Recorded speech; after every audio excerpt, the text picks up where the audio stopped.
This is Chris McDaniels. Like, subscribe to TNW Wrestling on YouTube, subscribe to my other channel, Word of Chris, and subscribe to this channel, Chris McDaniels, and follow me on Twitter, Instagram, and both of my TikToks. And I'll be down there in the description box. And I'm here to do my WWE Monday Night Raw, December 16th, 2024 reviews. So we're going to be discussing about tonight's episode of Monday Night Raw. Now we kick off the show with the first segment of the night where we see CM Punk. He comes out there now. They are live in Boston, Massachusetts tonight, and yeah, Punk comes out there. And speaking about Boston, he was talking about how there was a guy wearing a New York, hoodie in Boston. So yeah, that's what he was talking about there. But yeah, he was talking about CM Punk. I mean, about Seth Rollins, and he was talking about how Seth Rollins won't let this go or anything, and he says that CM Punk has been trying to let it go, and he hasn't been trying to start issues with Seth Rollins, but Rollins has been starting it with him. But then Punk starts saying that he says that he'll play the bad guy then, like if Seth Rollins thinks he's the bad guy, he says he'll play it, and he asks everybody in the crowd, he says, who all played the bad guy before, and then he was talking about how he knows that him and Seth Rollins will eventually square off in the ring one day, sometime soon. So yeah, that's what he was talking about there. And then he starts saying that he's waiting for Seth Rollins to play his stupid music so he can get interrupted. And you know what? Seth does not come out there anytime where Punk is waiting for him to come out there. And yeah, CM Punk is not getting interrupted at all. And then Punk started talking about how Seth Rollins, got trained by him and all that stuff, and he says that that Seth Rollins was not a bad student. He says that CM Punk says that he was a bad teacher because Seth Rollins became a CM Punk failure. So yeah, that's what he was talking about there. And then all of a sudden, Seth Rollins finally come out there. Seth comes out there and then he starts talking crap to CM Punk, talking about how they was fighting last week and all that stuff and all the issues with Punk and all that. And then CM Punk was telling Seth to stay in the crowd because just like him, he can stay in the crowd with them because they're all CM Punk fans. So yeah, that's what he was talking about there. And then Seth Rollins was like, yeah, I'm not going to leave these people because, they're the crowd and all that stuff. And Seth Rollins, by the way, when he came out there with no theme song, and he came through the crowd. So yeah, that's what happened there. That's why he's all in the crowd and everything. But yeah, that's what Seth Rollins was talking about. And then Seth Rollins was like, well, at least this fan got more WrestleMania main events than you do, Phil. So yeah, that's what he tells CM Punk there. Punk gets pissed off. Punk gets out of the ring, and then he jumps over the barricade, and him and Seth Rollins is brawling in the crowd and all that stuff. A bunch of referees and agents and all that. Security guards trying to pull them both apart. Both of them still brawling and everything to get into the ring, going at it, back and forth and all that stuff. And then they broke through multiple times, going at it in the crowd again. So yeah, they just continued going on and on and on. And then they finally got separated by the referees and security guards and all that. So yeah, that's what happened there. It was a pretty good segment. Pretty decent promo from Punk right there and Seth right there. But yeah, I like the brawl and stuff. It looks like their match will possibly be happening on Raw on January 6th when they go on Netflix. So yeah, that's what it seems like at least.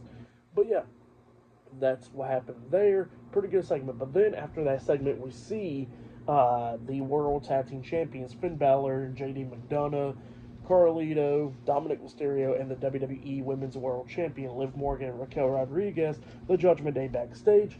And Liv starts talking, and then Balor gets all upset because nobody was there with him while he was getting beat up by two guys on Saturday. And then, Liv looks at him and he says that, JD and all them was just focusing on the World Tag Team titles, and she says that's what Finn needs to do because they're all banned from ringside. So yeah, that's what she was telling Finn there. And then Liv is saying that Raquel got to focus on the Women's Intercontinental Championship and much more. So yeah, that's what he was talking about there. And Finn was not happy about that. But yeah, later on tonight, the Judgment Day will be taking on the War Raiders in a tag team match for the World Tag Team Championships later on tonight on Monday Night Raw. So yeah, I'll see you guys later. Till then. So, the next thing to happen on Monday Night Raw, we get to the first match of the night. But before we talk about that first match, we got to talk about a segment that happened backstage. So, yeah, we see Seth Rollins walking backstage, and then Drew McIntyre comes up to him, and Drew starts talking about, the bloodline and stuff, and how him and Seth is kind of similar to all that stuff. because he says that, that he gets to go ahead and take out all the bloodline, Jimmy, Jay, Sammy, and even Roman. So yeah, that's what he tells Seth. And then Seth was talking about, look, I don't care what you do with the Roman and Jimmy, but he says that Jay and Sammy is pretty much his friends because of what they did. And he said that they helped him overthrow Roman at WrestleMania and all that stuff. So yeah, that's what he was talking about there. And then he says that him and Drew is nothing alike. And then he starts talking about how he respects Sammy and Jay, but he kind of don't respect Drew. And then he says that he got to go deal with CM Punk because that's something that he got to do since Drew couldn't do it. So yeah, that's what Seth Rollins tells Drew McIntyre. But then we get to the first match of the night. It was the Intercontinental Champion, Braun Breaker, versus Ludwig Kaiser, one-on-one for the Intercontinental Championship. This is the first match of the night. And this match, it was a pretty good one. Both of these guys beating the hell out of each other, coming up near falls a lot of times in this match. Now, Braun Breaker injures his shoulder during this match when he jumped across the announce table onto Ludwig Kaiser. So Kaiser starts going after the shoulder majority of the time in this match, coming up near falls a lot of times. At one point, he hit like a Death Valley driver, only got a 2 count out of it. But then he knocks Breaker out of the ring, and then he tries to hit that, that drop kick into the steel steps on the Breaker. But then when he runs over there with the steel steps, is that Breaker's not there because Breaker done ran around the ring as well. And he comes up with like a big shoulder tackle onto Kaiser, still hurting himself, but he takes out Kaiser, he throws him back into the ring, hitting a gut check onto him. And then he got him back up to his feet, starts hitting the ropes, and comes back with a massive spear onto Kaiser. And then he pins him for the 1, 2, 3. So yeah, Braun Breaker defeated Ludwig Kaiser tonight in a one-on-one match to retain his Intercontinental Championship. For that match, I'll give it 3.5 stars. That's why I'll give that one. Pretty good match. Braun Breaker retains the Intercontinental Championship. But then, after that match ended, we see a segment backstage where we see Xavier Woods and Kofi Kingston, the New Day, walking backstage, and they was trying to go into the locker room up until Rey Mysterio stops him because he comes out the locker room. And then they was talking about, like, how, why can't they go into the locker room? Rey's the locker room leader, and they was talking about how they've been getting disrespected by the fans. Now Rey and the rest of them is disrespecting them, and then, Rey Mysterio was telling them, like, they don't respect what they did to Big E a couple weeks ago. So he says that they can't change in the locker room. And then Xavier Woods and Kofi Kingston's like, fine, we'll go change somewhere else. So yeah, that's what happened there. Pretty good stuff. But yeah, still a lot more stuff tonight on Monday Night Raw. But yeah, I'll see you guys later until the next thing that happens on Monday Night Raw. See you guys later. Till then. So, the next thing that happened on Monday Night Raw, there's a bunch of stuff to talk about. So, before we talk about the main segment, we got to talk about some segments before that and some after that. But, yeah, let's go ahead and talk about the ones before. Now, we see a promo package from Eric and Ivar, the War Raiders. So, yeah, they started talking about how, Ivar walked out the hospital, how Eric pretty much is now able to hold his newborn son after 2 weeks ago. And it was talking about how they was injured and everything, and they said that they don't know when's going to be their last match, and how the Judgment Day tried to end their careers a couple of weeks ago, and they said that now that tonight they got the opportunity against the Judgment Day for the tag team titles. So yeah, that's what the War Raiders was talking about there. But then we get to the next segment where we see the Raw General Manager Adam Pearce. He announces that on January 6th, it will be CM Punk versus Seth Rollins one-on-one on Monday Night Raw live on Netflix. So yeah, this will be CM Punk's first ever televised match on Monday Night Raw in like almost 11 years. So yeah, crazy stuff right there. But yeah, that's what happened there. And then we get to the next segment of the night where we see the WWE Women's World Champion, Liv Morgan. She comes out there with Raquel Rodriguez and Dominic Mysterio of the Judgment Day. Liv Morgan starts talking inside the ring. Well, actually, Dominic was trying to talk, but, nobody can hear him because the fans booing the hell out of him. So they had brought, like, a microphone with them, and Liv starts talking through that, and she was talking about Dom and all that stuff, and she was talking about how, how she beat Io Sky at Saturday Night's main event, how she's the greatest women's world champion, and all that stuff, and how Raquel's going to win the women's Intercontinental Championship, just going on and on and on. But then all of a sudden, they get interrupted by Rhea Ripley. Rhea Ripley comes out there and she got some news for Liv, and Liv was like, I don't want to hear it and stuff. And Rhea tells Liv to shut the hell up because she says that she already done talked to Adam Pearce, and she is the #1 contender for the WWE Women's World Championship. So yeah, it looks like now we'll be getting a title match between them two again, and it'll possibly be happening on Monday Night Raw on January 6th. So yeah, that's what my guess is on. They didn't announce it officially that will be happening on Netflix, but I think it will. It may be a stipulation added to it. But yeah, that's what happened there. Pretty good segment, and she walked out. So yeah, pretty good stuff. But then after that, we see Jackie Redman interviewing Seth freaking Rollins backstage and telling him the news that he got a match against CM Punk on Monday Night Raw in a couple of weeks. But then we see Drew McIntyre come walking up behind Seth very quickly because he's about to attack him, up until Sami Zayn comes up and saves Seth Rollins, and he starts brawling with Drew McIntyre backstage. Both of them going at it until a bunch of referees and officials and security guards and all that try and pull them apart, and they kept on going at it. So yeah, that's what happened there. Pretty good segment. But yeah, still to come later on tonight on Raw, it will be the War Raiders versus the Judgment Day for the World Tag Team Championships later on tonight on Raw. But up next, we're going to be seeing the next round it'll be the first round of the Women's Intercontinental Championship Tournament. It'll be a triple threat match up next. So yeah, I'll see you guys later. Till then. So the next thing to happen on Monday Night Raw, we get to the next match of the night. But before we talk about that match, we're going to talk about a segment that happened backstage. So yeah, we see The Miz. He is talking to Razor Akam, the Authors of Pain, and Paul Ellering backstage. So yeah, he's talking to them, talking about how they did a great job and everything, taking care of the White Six, and he was talking about how Paul Ellering has done great, and AOP has done great, and how he could just be on his way. And then all of a sudden, Karrion Kross comes up asking Miz what he's talking about. Scarlett's with him, by the way, and Miz starts explaining it to Kross, and Kross is not all happy about that. He tells Miz to shut the hell up, and then he starts telling Miz that they are not done with the final test, how they are not done with the White Six and all that stuff. And he says that Paul Ellering took a bullet for him pretty much, and he's done saved Miz 2 times, and he says that that they've been doing pretty good against the White Six, and how the White Six was the ones that went after him and all that stuff, and how everything else. And then Karrion Kross tells Miz that that he better go talk to Adam Pearce about getting a match against Dexter Lumis next week. So yeah, that's what Kross tells Miz, and Miz walks off to go talk to Adam Pearce. And then Karrion Kross tells the Final Testament that you can't be making a deal with the devil and expect to walk away like that. So yeah, that's what Karrion Kross is telling them. So yeah, that's what happened there. And then after that, we get to the next match of the night. It was Zoe Stark versus Kaden Carter versus Raquel Rodriguez in a triple threat match in the first round of the Women's Intercontinental Championship Tournament. So yeah, we get to this match, and this match, it was a pretty good one for the most part.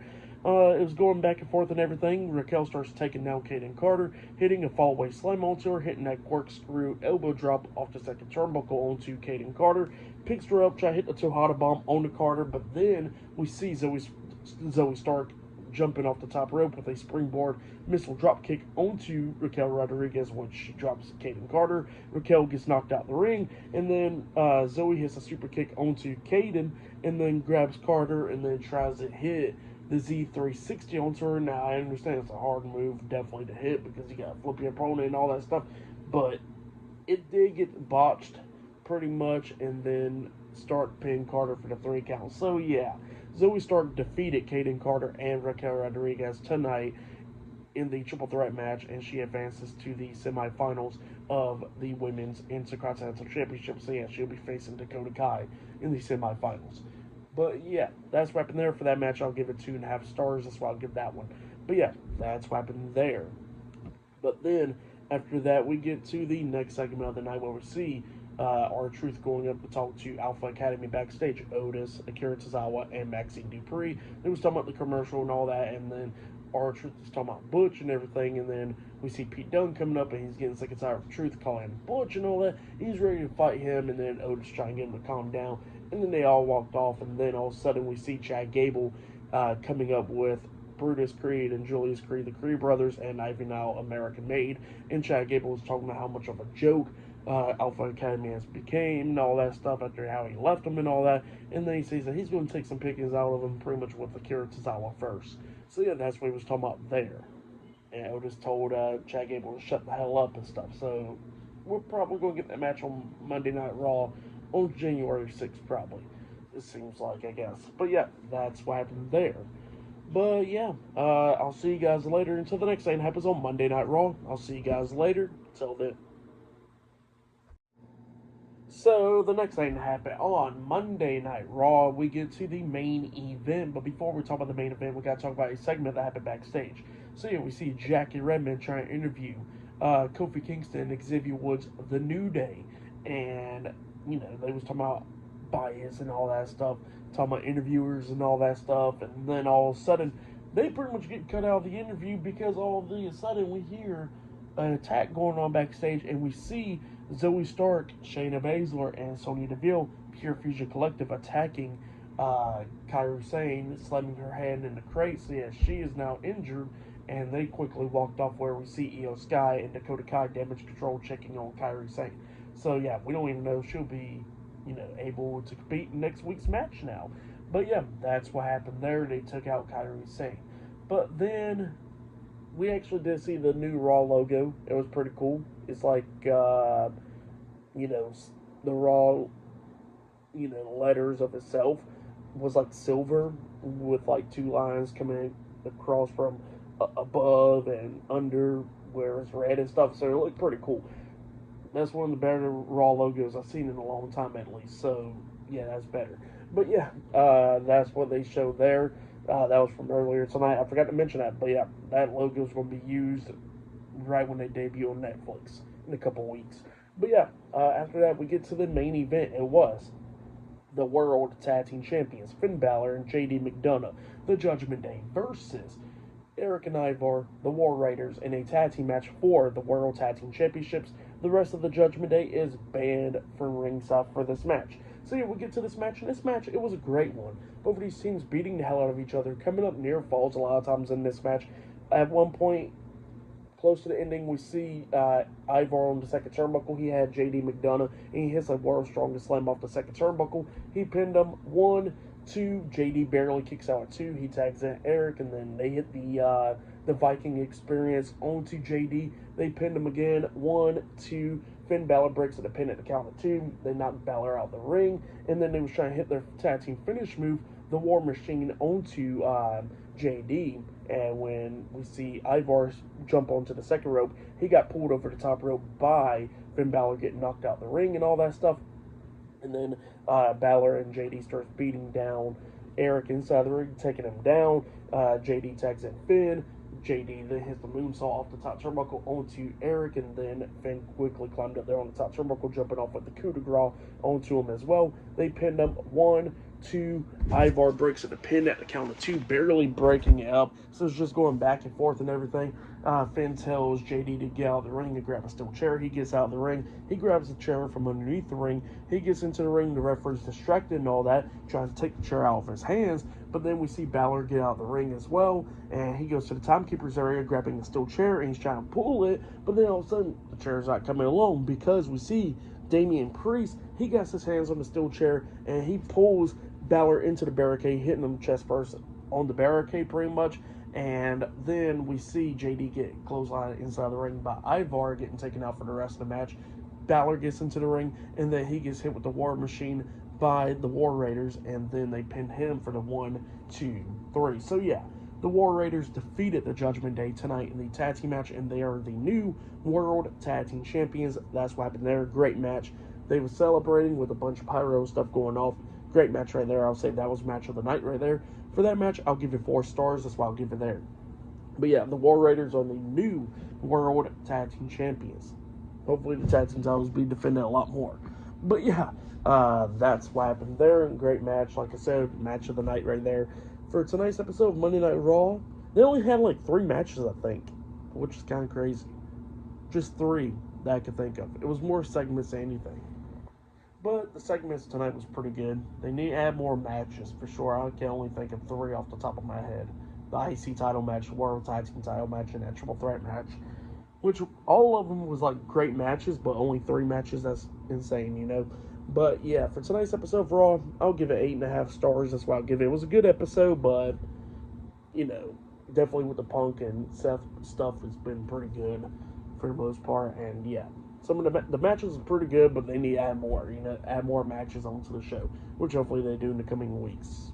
Hopefully, but yeah, that's been my Monday Night Raw December 16, 2024 reviews. Like, subscribe to Team W Wrestling on YouTube, subscribe to my other channel, Word of Chris, and subscribe to this channel, Chris McDaniels, and follow me on Twitter, Instagram, and both of my TikToks. I'll be down there in the description box. And I'll see you guys later for tomorrow night's NXT reviews. See you guys later. Till then.